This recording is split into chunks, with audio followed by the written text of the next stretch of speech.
Hello दोस्तों, RJ की आवाज़ चैनल में आपका स्वागत है। यह कहानी एक लड़की सुमन की है जो एक छोटे से गांव में पली बड़ी थी।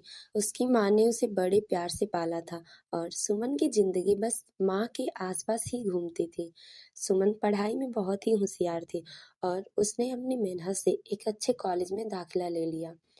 समय के साथ उसकी उम्र बढ़ती रही और उसकी शादी की बातें चलने लगी। सुमन की शादी राजेश से तय हो गई, जो एक अच्छे परिवार से था और नौकरी भी अच्छी थी। सब कुछ सही चल रहा था, लेकिन सुमन का दिल कहीं न कहीं उसके अपने परिवार में ही बसा हुआ था।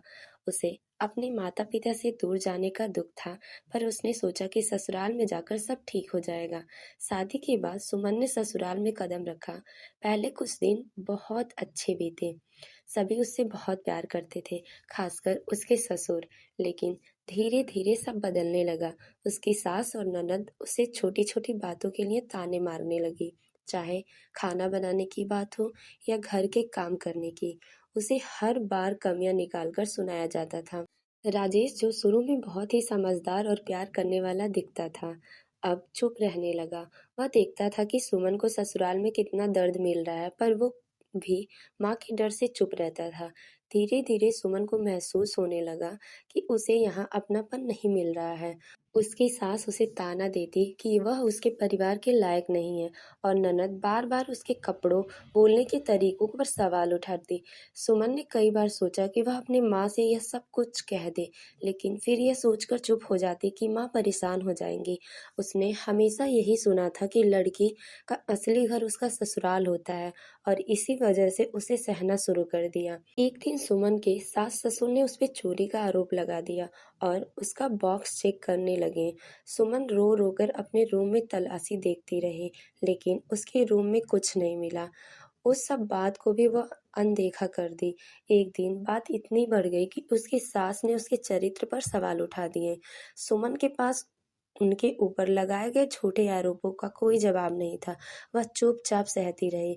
उसी रात वह अपने कमरे में बैठी रो रही थी। उसे लग रहा था कि उसके सामने उसकी खुशियां सब किसी और के लिए थी। उसने राजेश से बात करनी चाहिए, लेकिन राजेश ने कोई जवाब नहीं दिया।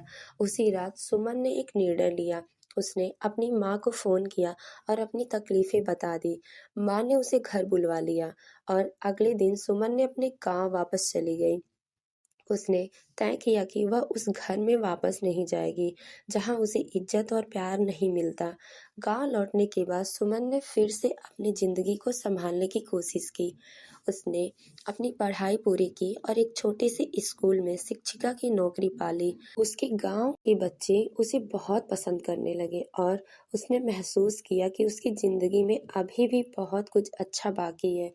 उसके हर रोज के काम और बच्चों की मासूमियत ने उसे धीरे धीरे ससुराल के कड़वे अनुभव से बाहर निकालना शुरू कर दिया। सुमन की माँ उसके साथ हर कदम पर थी। माँ ने उसे याद दिलाया कि जीवन में हर मुश्किल के बाद एक नया रास्ता खुलता है।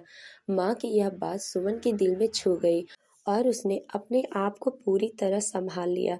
कुछ समय बाद उसने एक छोटे से स्कूल में पढ़ने के साथ साथ गांव की औरतों को भी पढ़ाना शुरू किया। वह चाहती थी कि किसी और लड़की को वही सब न झेलना पड़े जो उसे झेला। धीरे धीरे सुमन की कहानी पूरे गांव में फैल गई। उसकी ताकत और हिम्मत की सभी सराहना करने लगे। गांव के लोग उसकी इज्जत करने लगे और उसके काम की सराहना करने लगे। उसकी कोशिश ने उसके गांव की औरत में एक नई प्रेरणा और हिम्मत भर दी। एक दिन उसके ससुराल से किसी ने उसे खबर दी कि राजेश को अपनी गलती का एहसास हो गया है। उसने कई बार उसे फोन किया, माफी मांगने की कोशिश की, लेकिन सुमन ने हर बार उसे माफ कर दिया, लेकिन वापस नहीं लौटी। समय बीतता गया और सुमन अपने जीवन में एक मिसाल बन गई। उसने हर लड़की को यह सिखाया कि खुद से प्यार करना और सम्मान देना सबसे महत्वपूर्ण है। उसकी कहानी इस बात का प्रमाण थी कि औरत चाहे किसी भी परिस्थिति में क्यों ना हो, अगर उसके पास हिम्मत हो तो वह अपनी पहचान बना सकती है। सुमन ने अपने जीवन को फिर से संभालना शुरू कर दिया। कि एक दिन अचानक उसकी मुलाकात अपने पुराने सहपाठी और दोस्त विवेक से हुई। विवेक सुमन को देखकर चौंक गया। वह जानता था कि वह बहुत मजबूत और खुशमिजाज लड़की थी, लेकिन अब उसकी आंखों में कहीं न कहीं दर्द छुपा हुआ था। दोनों ने बहुत देर तक बातें की और धीरे-धीरे सुमन ने अपने ससुराल में हुए अन्याय और अपमान की बातें विवेक से साझा की। विवेक ने उसे दिलासा दिया और कहा उसे कभी अपने आप पर शक नहीं करना चाहिए। विवेक एक सामाजिक कार्यकर्ता था जो गांव में औरतों के हक और उनके अधिकारों के लिए काम करता था। उसकी यह बात सुनकर सुमन के दिल को छू गई और उसने महसूस किया कि विवेक में उसे एक अच्छा दोस्त मिला है। उन्होंने मिलकर गांव में महिलाओं के लिए एक संगठन बनाने का फैसला किया, जिससे वे अपनी बात खुलकर रख सके और उन्हें न्याय मिले। सुमन और विवेक ने गांव के अन्य लोगों को इस संगठन से जोड़ा, जिससे महिलाओं के अधिकारों के प्रति जागरूकता बढ़ी। विवेक के साथ बिताए समय ने सुमन के दिल में एक घाव को धीरे धीरे भरना शुरू कर दिया। उसकी माँ ने यह महसूस किया और एक दिन उसने सुमन से पूछा, क्या तुमने सोचा है कि तुम्हें विवेक में कोई साथी मिल सकता है? सुमन पहले तो झिझकी, लेकिन माँ की बातों ने उसे सोचने पर मजबूर कर दिया। कुछ महीने बाद विवेक ने सुमन से अपने दिल की बात कह दी।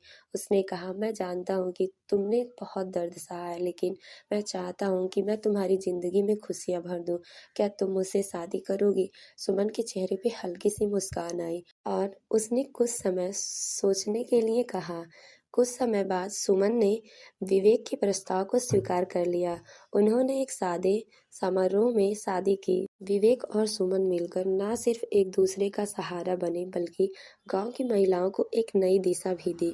उनकी शादी उनके रिश्ते का नहीं, बल्कि उनके संघर्षों की जीत का प्रतीक बन गई।